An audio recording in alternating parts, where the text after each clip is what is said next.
Hey everyone. Welcome to AfriHeart Stories, your go-to spot for African tales. Don't forget to like, subscribe and drop a comment. Now sit back and enjoy. Mr. Damelaire Cole flipped the final page of the file and signed it without blinking. Another squatter family? He asked, not bothering to look up. Yes, sir, his assistant replied, adjusting her glasses. They've been in that old house for months. No payments. No lease. Nothing official. Then what are we waiting for? He said, snapping the folder shut. It was just another eviction to him. Another signature, another problem removed. Damelaire had made his name by cleaning up his father's leftover properties, flipping rundown estates into luxury units. He'd turned inherited bricks into a billion-naira empire. But this one, this house, his father's first property in Makoko, was a relic, a sentimental ruin. Still, money was money. And sentiment didn't pay taxes. Would you like security to accompany you? The assistant asked. Damelaire chuckled. To evict squatters? I'm not a coward, Anita. I'll drive myself. She nodded, hesitated, then said, Sir, your father always said, don't forget the people you're stepping over. He waved it off with a sigh. And that's why I had to clean up his messes. Too soft. Too emotional. Damelaire grabbed the manila file, tucked it under his arm, and strode out of the office into the hot afternoon sun. His Range Rover growled down the cracked roads toward the edge of Makoko. Tin roofs shimmered in the heat. Barefoot children chased tires through puddles. The farther he drove, the more out of place his car looked. Curious faces turned to stare. He finally stopped in front of a faded yellow bungalow with a warped gate and a sagging porch. The front yard was bare but clean. No noise. No music. Just silence. He glanced at the papers again. The name field was blank, unverified occupant. No lease on record. He stepped out, walking with authority. As he approached the wooden door, he saw no car, no dog, no sign of movement. He banged on the door. Once.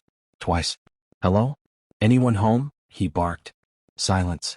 He looked around, annoyed. His leather shoes crunched the dusty path as he circled to the side of the house. A cracked window was patched with cardboard. A line of children's clothes fluttered on a rope. Still no one answered. He returned to the front door and knocked harder. This is private property. You're trespassing. Come out now. Nothing. Frustrated, he turned to leave.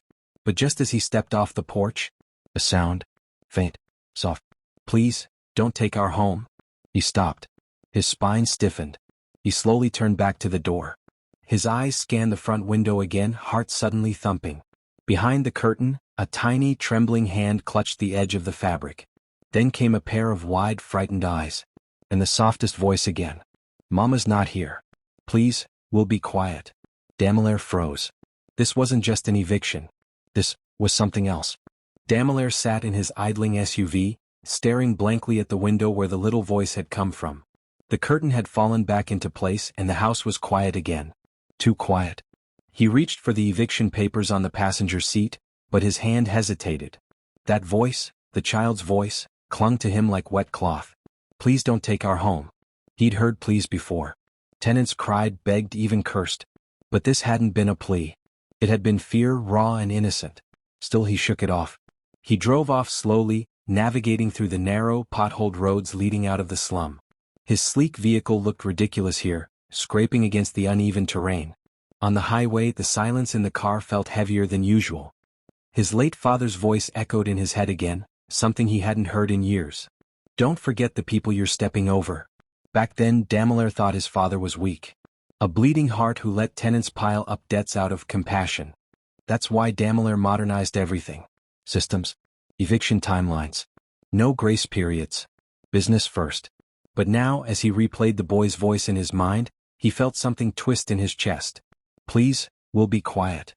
He shook his head and turned on the radio, blasting a talk show to drown the thoughts.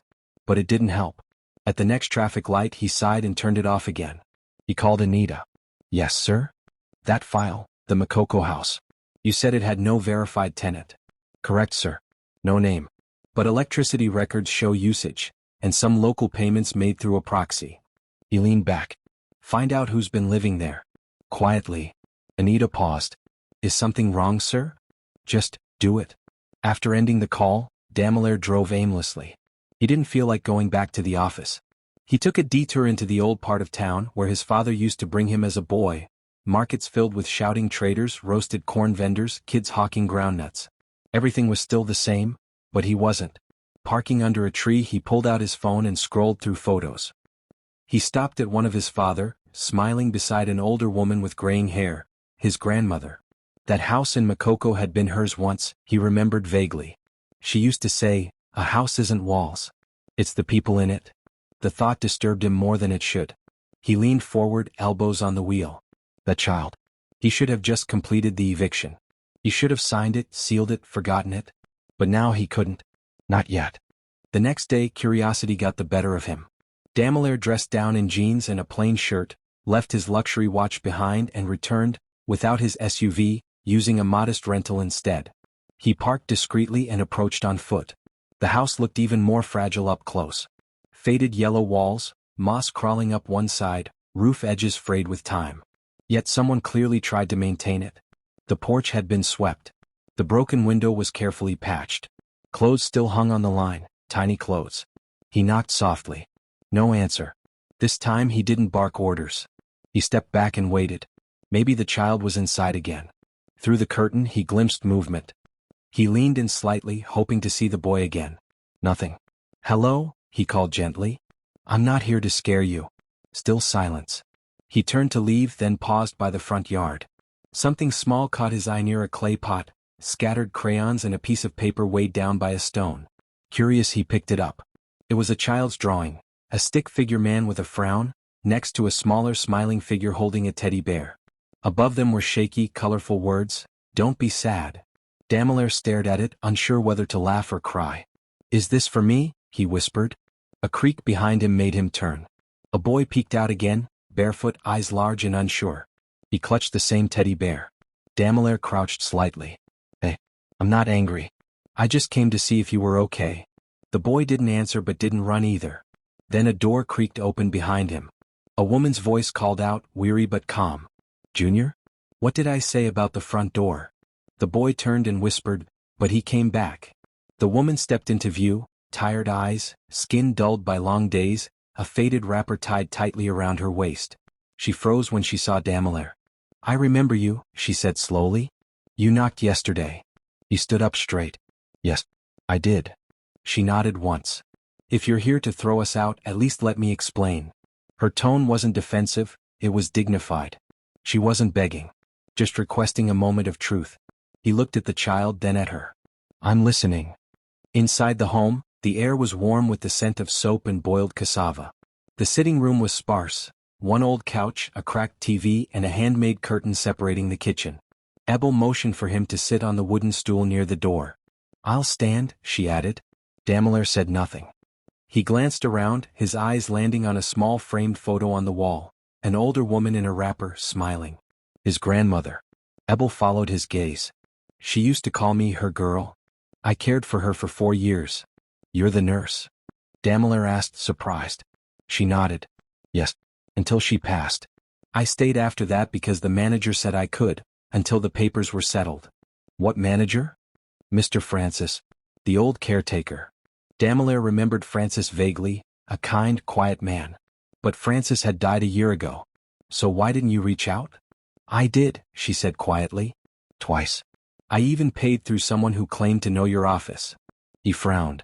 Junior, still holding his teddy, sat beside her. He glanced shyly at Damelaire. "I'm not a squatter, sir," Ebel said, her voice unwavering. "I just fell behind. I lost my job after Mama died. I couldn't leave immediately, not with him." She rubbed Junior's shoulder. "I just needed 1 more month. I've been looking for work.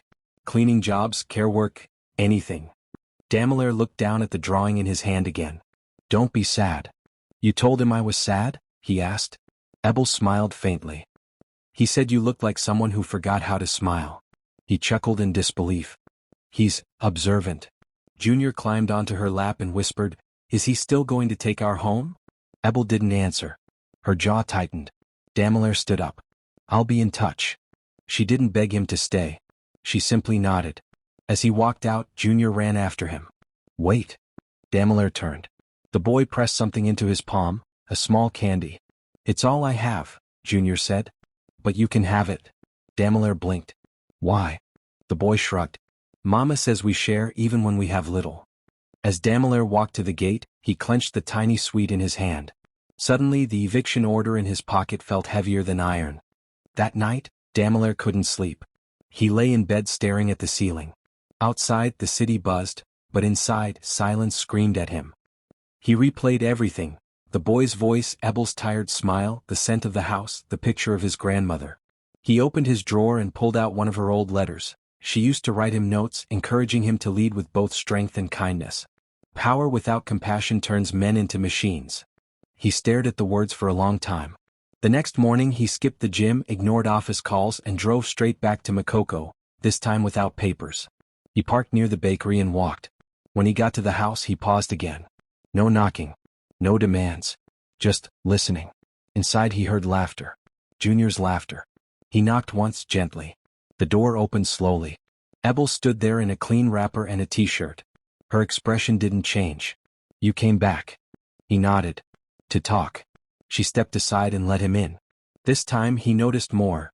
The calendar from 2 years ago still hanging, a cracked plate on the wall with the words, "Live humbly," a worn Bible near the mat. Junior ran up, grinning. He came back, Mama? Damelaire smiled. I brought bread. Junior gasped like it was gold. They sat together, awkward at first. But then tea was made, yam boiled, and slowly a conversation began. He asked about her dreams. She asked about his mother. He didn't say much. She spoke of how she used to hum lullabies to his grandmother every night. She liked Yoruba hymns the most. He blinked. That's what I used to fall asleep to, he murmured. When I was little. Abel smiled. She used to say your heart was too soft for this world. He laughed. She'd be disappointed in me now. She didn't argue. She didn't judge. She just said, then change it. And for the first time in a long while, Damelaire thought, maybe he could. After breakfast, Damelaire lingered near the door. Junior had fallen asleep on a faded mat, a storybook across his chest. The house smelled of ginger tea and something comforting. He hadn't felt this kind of stillness in years. Abel picked up the cups and carried them into the kitchen. Damelaire followed, leaning on the doorway. So, you worked for my grandmother all those years? Yes, she replied. I was with her till her final breath. He exhaled. I didn't visit much. I regret that. She never blamed you. She was proud of you, though she wished you'd slow down. Silence. I didn't know someone was still living here, he said honestly. I tried to make it official, she replied. I paid Francis until he passed. After that, no one came. I just stayed. He looked around again. Why didn't you leave? He asked. Abel wiped her hands on a rag. Where would I go? With a child? Every shelter was full and I had no job. I used what savings I had to keep Junior in school. And now? I clean for a local bakery twice a week. They pay me in bread and coins. She turned to face him, eyes calm but tired. I know this isn't my house, sir. I never claimed it was. But I just need 1 more month. That's all. Just until I find something steady. Damelaire didn't answer right away. 1 month. He had denied hundreds of tenants that same request. No extensions. That was his golden rule. Because 1 month became 2. Then 5. Then lawsuits. But looking at her, seeing Junior asleep with crayons scattered around him, something in his chest shifted. What if the 1 month passes? He asked. Then we'll go, she replied. But I won't lie to you. If help comes before then, I'll leave on my own. He nodded slowly. She wasn't asking for pity. She was asking for time. And oddly he believed her. As he left, Junior stirred. Are you going to take our house now? Damelaire looked back. Not today. Back at his penthouse, Damelaire stood in front of the fireplace, holding the drawing Junior had given him. He couldn't stop staring at it. A stick man. A smiling boy. A teddy bear. Don't be sad. He set it gently on the table like a relic. Later that night he opened an old box filled with his grandmother's belongings. Photos, her Bible, and an old cassette recorder. He pressed play. A crackly voice sang a familiar Yoruba hymn. Her voice. Tears welled in his eyes. He paused the tape. He picked up his phone and called Anita. Yes, sir? Do we have any old staff files from grandmother's care team? Names, dates? Yes, I'll check. Look for someone named Ebel. Minutes passed. Then. Found her. Ebel Nwachukwu. Employed 2015 to 2019. Personal assistant caregiver. The only one your grandmother listed as indispensable. Damelaire's throat tightened. She used that word? Yes. Her notes even say, if anything happens to me, I hope Dammy honors her. He hung up, stunned. That woman who opened the door, who offered him yam and tea, that was the same person who comforted his grandmother in her final days. And he had almost thrown her into the street. Suddenly his father's voice returned. Don't forget the people you're stepping over. He felt ashamed. The next morning he returned to the house again, this time with nothing in hand but gratitude. This time, Ebel didn't seem surprised to see him. She opened the door with Junior clinging to her wrapper. Daimler gave them a small nod. Can we talk? She stepped aside. Of course. They sat outside beneath a mango tree. Junior ran circles around them, dragging his teddy in the dust. Daimler hesitated. I wanted to say, I'm sorry. Ebel blinked. For what? For almost making a mistake. She didn't respond right away. I checked the files, he continued. My grandmother trusted you. Called you indispensable. Ebel's hands trembled slightly. She wasn't just a patient, she whispered. She was my friend. Daimler looked down. I didn't know. I should have known. Junior ran up with a new drawing, this time of the three of them under a bright yellow sun. You're smiling now, Junior said proudly, pointing to the stick version of Daimler. Ebel chuckled. Daimler stared at the paper in silence. I don't know what I'm doing, he admitted. But maybe this house doesn't need to be part of my project anymore. She looked up sharply. What do you mean? He shrugged. Maybe I need to rethink what I build. Who I build for. Ebel said nothing, but her eyes glistened. You'll stay, he said quietly. No eviction. She covered her mouth. Junior smiled wide. So this is our home? Daimler looked at him. It always was. For the first time in years, Daimler didn't go into the office the next day. He told his assistant to clear his calendar. Then he changed into jeans again, grabbed a baseball cap and returned to Makoko, this time unnoticed, no fancy cars or staff in tow. He stood across the street from the house, watching. Ebel was outside, boiling water over a charcoal stove. Junior practiced writing on the dirt floor with a piece of chalk. Thank you, he spelled carefully under his mother's guidance. Daimler's chest warmed. He wasn't sure what he was doing here. Maybe just needing to remember. This neighborhood, this house, this boy, it all grounded him. He'd lived in a world of polished boardrooms and silent elevators. But here there was laughter, steam rising from hot yam, and a child learning to write. He walked closer. Junior saw him first. Mr. Dammy, he shouted. Ebel turned, surprised but smiling. Back again? She asked. I'm addicted to your yam, he joked. She laughed and handed him a plastic chair. Then sit. You can peel. They shared simple food again. They talked. He asked about her son's dreams. She asked about his loneliness. When Junior asked, Do you live alone? Daimler paused before answering. Yes. For now. Why? The boy asked. Daimler smiled faintly. Because I forgot how to live with people.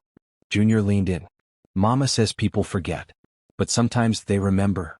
Daimler looked at Ebel, then back at the boy. Maybe I'm starting to. Back in the office, Anita noticed something different. You seem lighter, she commented. Do I? Daimler replied, sipping his coffee.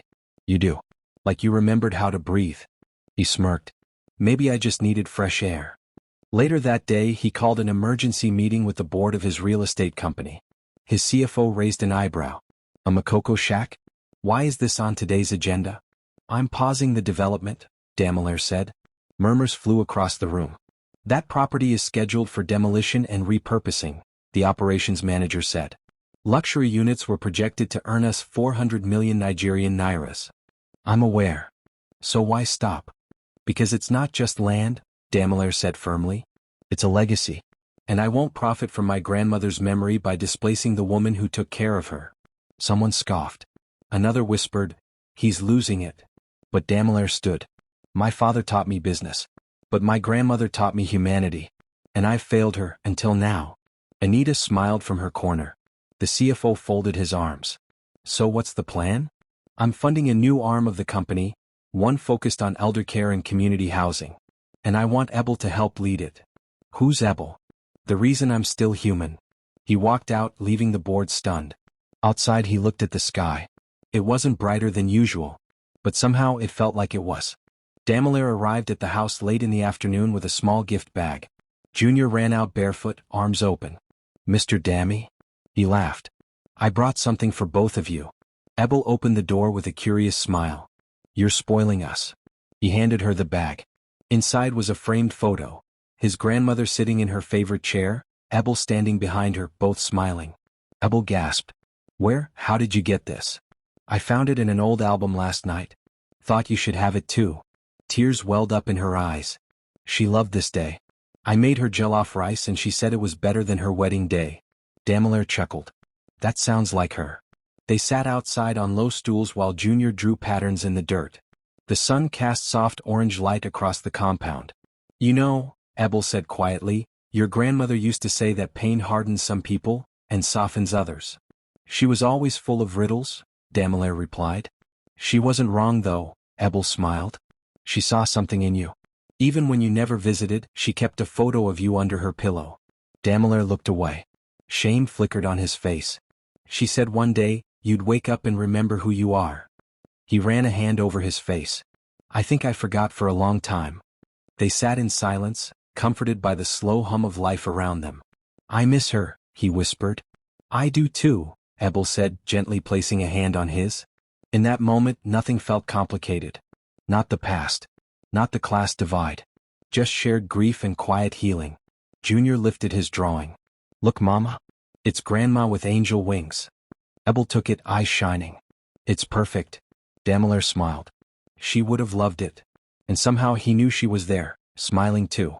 A week later, Ebel invited Daimler inside for Akra and Pap. As they sat, she pulled out a faded brown envelope from the shelf. I think you should see this. He opened it gently. Inside were old property documents, yellowing at the edges. This house, she explained, didn't always belong to your father. It was first owned by a man named Chief Amadi. Daimler nodded. My father's mentor. Yes. When Chief Amadi died, he left this house to your dad, but with a written request. She pulled out a wrinkled letter. Daimler read it aloud. This house should remain a refuge. Let it shelter those who need it most. Promise me it will never be sold for gain. He paused. His jaw tightened. Ebel continued. Your grandmother honored that wish. She said this house saved her when she first came to Lagos. Daimler stared at the paper like it burned his fingers. Why didn't my father tell me this? Ebel shrugged. Maybe he forgot. Or maybe he thought you weren't ready. He sat back, overwhelmed. All this time he'd seen the house as dead weight. A leftover property. But it had history, purpose. It was a vow. He stood and looked around the room, each crack now a memory, each nail a thread in a deeper story. I almost destroyed this, he said, voice low. But you didn't, Ebel replied softly. He looked at her. Because of you. She shook her head. Because of him, she said, pointing to Junior. He reminded you. Daimler turned to the boy, who beamed proudly. That he did. The rain came without warning. It started with wind, strong gusts that rattled rooftops. Then came the heavy drops, pounding like fists against tin. Daimler had just left a meeting when he got Ebel's message. The roof is leaking. We're okay, but Junior is scared. He turned his car around immediately. When he arrived, water was pouring into the sitting room through a hole in the roof. Ebel was using buckets and basins to catch it. Junior stood in a corner, hugging his teddy, trembling. Without a word, Daimler rolled up his sleeves. Where's the leak? Ebel blinked. You're here? Yes. And I'm not leaving till it's fixed. Within the hour, he called in workers from his personal team. They arrived with ladders, plywood, roofing sheets, and flashlights. Ebel watched in disbelief as the millionaire patched her roof alongside the laborers. You don't have to. I want to, he interrupted. Thunder rumbled above as they worked late into the night. By midnight, the leak was sealed. Inside, Ebel handed him a towel. You'll catch a cold. He wiped his face. I needed the reminder. Of what? That I'm not too important to get wet. Junior offered him a blanket. You can stay if you want. Daimler smiled. Thank you. That night, they sat together on the mat, sipping hot cocoa and listening to the soft drip of leftover rain. Why are you doing all this? Ebel asked quietly. He looked at her. Because I should have come sooner. The following morning, Daimler arrived in a clean blazer, a file in his hand. Ebel raised an eyebrow. That looks serious. He laughed. Relax. It's not an eviction. They sat outside with tea and puff-puff. Junior chased a kite made from plastic bags. Daimler opened the file. I'm launching something new. A senior care initiative. Homes that feel like homes, not hospitals. And I need someone who knows what real care looks like. Ebel's eyes widened. I want you to run it with me, he said. Her mouth opened then closed again. You want me to run something? Yes. Not as a charity, but as someone who's already proven she has what it takes. She hesitated. But I'm not qualified. You loved someone until her last breath. That's more than most people in my company have ever done. She blinked, stunned. I can't promise it'll be easy, but I can promise it'll be real. I don't know what to say. Say yes. She looked down at the offer letter, then at her hands, then at him. Yes, she whispered. He beamed. Welcome to the team. From the side, Junior clapped. Mama got a job. And in that moment, joy felt like sunlight after rain. News travels fast, especially in Lagos. Within days, blogs had headlines like, Billionaire visits slum weekly, secret romance or charity case? Who is the mystery woman changing Damelaire Cole? Even his own board members whispered behind closed doors. At a company brunch, one investor smirked, You're spending too much time with that Makoko lady, boss. Hope you're not losing your edge. Damelaire leaned in. Compassion isn't weakness. It's just a kind of strength you don't understand. They went silent. At a press event for the new Eldercare Foundation, a reporter asked bluntly, Why her? Why that neighborhood? He stood tall at the podium. Because she reminded me of my grandmother. Because she cared when no one else did. And because if I can use my power to elevate people like her, then I'm finally doing something right. The audience quieted. He closed with words his father once ignored. Success is hollow if it leaves no shelter behind. As he stepped off stage, his phone buzzed. A message from Ebel. You didn't have to say all that. He replied, Yes, I did. For once, the world needed to hear it. When Damelaire returned to Makoko days later, something had changed. The narrow road leading to Ebel's house buzzed with movement, not chaos but purpose. 2 landlords were repainting a building. A woman was handing out rice packs. Children swept the gutters. Murals bloomed on cement walls. One read, Every home matters. Ebel stepped out to greet him. You're causing a ripple, she said, smiling. He tilted his head. Me?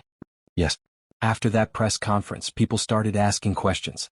Some landlords actually postponed their evictions. One even hired mothers to clean his complex. He looked around, stunned. I didn't think my words mattered that much. Ebel handed him a paper, an invitation to speak at a women's advocacy forum. Apparently they do. The elder women in the neighborhood nodded as he passed. Some offered roasted plantain. A boy saluted him. He accepted each gesture with humility. Later, while sipping zobo under the mango tree, he asked Ebel, Do you think this will last? She looked out at the children playing. If people keep choosing kindness over power, maybe. Junior ran up holding a chalkboard. I taught Chica how to write her name. Ebel beamed. You're a teacher now? Junior nodded. Like Mr. Dammy. He teaches rich people how not to be mean. Damelaire laughed. That's a tough subject. But you're good at it, the boy replied, hugging him. And in that hug, Damelaire felt what legacy truly meant. Damelaire stood on stage at the annual Home for All conference, adjusting his mic. The hall was packed. Investors, journalists, community leaders, and NGO directors. He scanned the crowd, then paused. I want to tell you a story, he began. You all know me as a real estate developer. But a few months ago, I went to evict a woman and her son from an old property. I thought they were squatters. I thought I was doing my job. He took a breath. Then I heard a voice. A little boy said, Please don't take our home. Not, please don't evict us. Not, don't throw us out. But, don't take our home. The room fell silent. That boy didn't care about legal documents or unpaid rent. He only knew that this place was where his crayons lived, where his mama sang, where his dreams began. He held up the original drawing Junior had given him. This changed me. The audience was motionless. He reminded me that home isn't just property. It's safety, memory, belonging. A few sniffles echoed across the hall. Because of that boy, I changed my company. We now have a branch dedicated to building dignified, affordable homes for caregivers, single parents, and retirees. He ended with, If a 5-year-old can teach me that, what excuse do the rest of us have? Thunderous applause erupted. Backstage, Ebel and Junior waited. Junior clutched his teddy proudly. You did good, Ebel said softly. No, Damelaire replied, eyes on Junior. He did. The grand opening of the Nena Care Center was vibrant. Named after Damoler's grandmother, the center stood proudly in the heart of the city, a beautiful two-story building painted with bright colors, blooming flowers, and artwork designed by children from Makoko. Ebel walked through the main hall in a simple blouse and skirt, clipboard in hand. Her presence radiated calm authority. Staff greeted her with respect. Damoler walked beside her, beaming with pride. "You've turned this into something real." "You trusted me," she replied.